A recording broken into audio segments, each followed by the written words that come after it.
Right, let's go to Walgreens.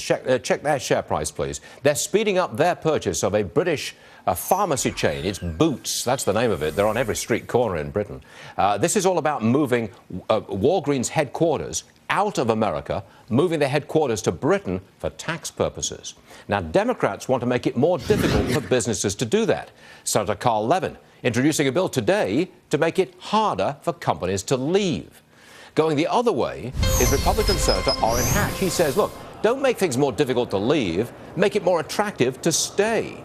Senator Hatch joins us now from Capitol Hill. Senator, am I right in saying that you want to make it more attractive to stay by lowering that 35% corporate tax rate? Is that what you're trying to do? Well, not only that, yes, we have the highest corporate tax rate in the world. It's a small wonder we're losing companies like mad. We used to have almost all of the first 200 companies in America. Today, that's not the case. And inversion is what this is called. The answer by the Democrats is just make it tougher on the companies, which means that they're going to move for sure if they keep that up. So we can't allow that to happen. So, but it's more than that. We have the stupidest system because we need to do a territorial system. Other countries do not tax their corporations when they do business overseas. They allow the country in order to do that. Ours taxes them their whole business, whether it's overseas or not. And consequently, we have over $2 trillion sitting overseas that would be here if we weren't so stupid with regard to this dysfunctional tax code. But the president won't hear of it. He does not want either to reduce tax rates or to produce a non-territorial system. He wants the money. And I'm not sure you can get around that, Senator. Well, that's typical of the Democratic leadership. We'll get around it. We're going to have to change the presidency, but we're also got to change the Congress and let the Senate go Republican, because then this president will have to work with us in a way that really benefits the free market system. Senator, is there a compromise here? Could you maybe lower the tax rate, lower it all the way down, but make a stipulation that when companies move the money back, they've got to create jobs here? That would be kind of a compromise, wouldn't it? Well, yeah, I think we could work on something like that.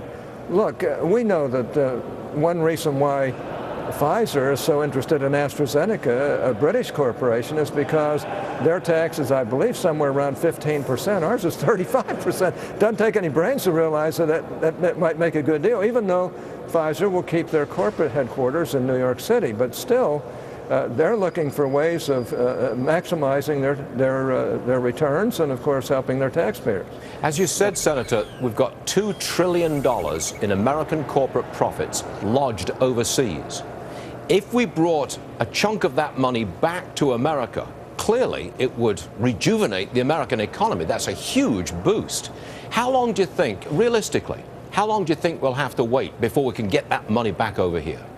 I think till you get a Republican administration, because that's 3 years. The Democrats in the Senate, the Democrats in the Senate are not going to do what's right. They would like to bring it back at a 15% rate. Well, that sounds good, except that other countries don't do that. Other countries say if you earn it overseas, you can pay your taxes overseas. You don't have to pay it at home. And frankly, this is very, very difficult for our own business. So let me give you another illustration that right along the same lines, and that's the medical device companies. Because they needed $30 billion more for what's called the Affordable Care Act, something really misnamed, they put a 2.3% gross sales tax on medical device companies, one area of business where we think we might even find treatments and/or cures in health care. A lot of those medical device companies are budding companies that aren't making money right now, and to have a 2.3% gross tax on their sales just means they're going to go overseas. I mean, this is the kind of stupidity that we have in this administration. But we've got to wait 3 years. Sir, that's a real Well, I don't know time. that you do. I don't know that you do. Maybe the president will wake up once we get a Republican Senate and House and work with us, and we'll get these problems solved in a way that everybody will be happy, not just Democrats, not just Republicans. With that confident prediction of a Republican Senate and House this November, we have to leave it, Senator, but thank you so much for joining us. We do appreciate it. Thank you. Appreciate you.